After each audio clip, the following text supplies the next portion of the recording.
சென்னை மேற்கு மாம்பலத்தில் வீட்டின் பூட்டை உடைத்து நகைகள் கொள்ளையடிக்க முயன்ற வழக்கில் குற்றவாளிகள் இருவர் கைது செய்யப்பட்டுள்ள நிலையில் சிசிடிவி காட்சிகள் வெளியாகியுள்ளது. அதனை முதலில் பார்க்கலாம்.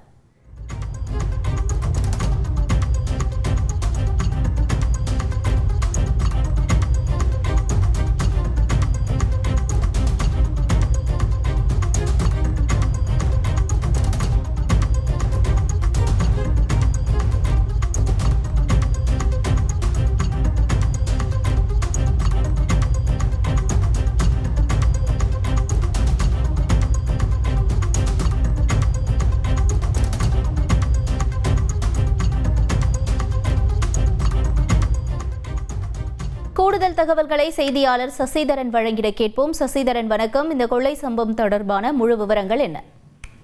சென்னை மேற்கு மாம்பலம் சீனிவாசப்பள்ளி தெருவை சேர்ந்த வெங்கட்ராமன் என்பவர் தனது மகளை பார்ப்பதற்காக நெதர்லாந்து இருக்கக்கூடிய பெல்ஜியம் பகுதிக்கு சென்றிருக்கிறார். இந்த நிலையில நேற்று நள்ளிரவு 2 கொள்ளையர்கள் அவர் வீடு புகுந்து திருட முயற்சித்திருக்கிறார்கள். அப்போது உடனடியாக அவருக்கு அலாரம் சொல்லவே காவல்துறைக்கு தகவல் தெரிவித்தும் அருகில் இருக்கக்கூடிய வீட்டில் இருக்கக்கூடிய நண்பர்களுக்கு தகவல் தெரிவித்தும் சம்பவ இடத்திற்கு விரைந்து வந்த போலீசார் இருவரையும் உடனடியாக பக்கத்து தெருவில் வைத்து பிடித்திருக்கிறார்கள். காவல்துறை உடனடியாக செயல்பட்டு பிடித்ததற்கு பொதுமக்கள் பாராட்டு தெரிவித்திருக்கிறார்கள்.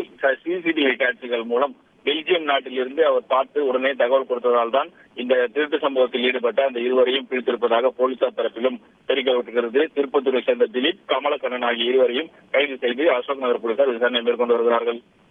தகவல்களுக்கு நன்றி சசிதரன். செய்திகளை உடனுக்குடன் தெரிந்து கொள்ள உடனே சப்ஸ்கிரைப் பண்ணுங்க.